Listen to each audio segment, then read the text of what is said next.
செங்கல்பட்டு நகராட்சியில் தரமான தார் சாலை அமைக்கப்பட்டுள்ள போதிலும் அதில் நடந்து செல்ல கூச்சப்படுகின்றனர் அந்த பகுதி மக்கள். அதற்கான காரணத்தை பதிவு செய்கிறது இந்த செய்தி தொகுப்பு.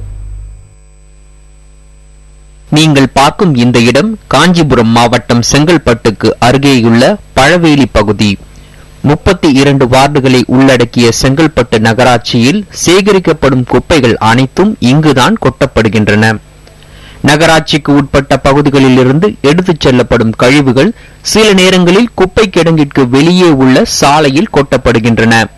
இதனால் அந்த வழியாக செல்பவர்கள் பல்வேறு இன்னல்களுக்கு ஆளாவதாக குற்றச்சாட்டு எழுந்துள்ளது. இந்த பழவெளியை சுற்றி 250-300 வீடுகள் வரைக்கும் இருக்கு. ஆனா நகராட்சி குப்பைகள்லாம் உள்ள விட்டாம வெளியே கொட்டிடுறாங்க. இதனால சுகாதாரக்கேடு நிறைய பலவிதமான நோய்கள்லாம் பரவுது. ஸ்கூல் பசங்களாம் அதுல தான் போறாங்க வர்றாங்க. அவங்களுக்கு ஒரு மாதிரியான சுமைகள் அவங்களுக்கு சுகாதாரக்கேடு விழுது. இதனால உடல்கள்லாம் நிறைய பாதிக்குது.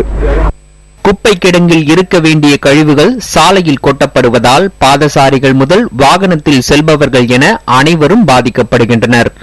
சாலையில் குப்பைகள் கொட்டப்படுவது தொடர்பாக பல முறை புகார் அளித்தும் எந்த நடவடிக்கையும் இல்லை என பழவேலி பகுதி மக்கள் கூறுகின்றனர். நகராட்சிக்கு போய் சொல்லிட்டு வரோம். ஆனா எதுவுமே யாரும் பார்க்க மாட்டேங்கிறாங்க, கண்டுக்க மாட்டேங்கிறாங்க. நாங்க எவ்வளவு சொல்லி பாக்குறோம். வந்தா அந்த புல்டோசர் வச்சு சும்மா ஏதோ பேருக்கு தள்ளிட்டு போறாங்க, அவ்வளவுதான். அதுக்கு மேல எதுவுமே கிடையாது.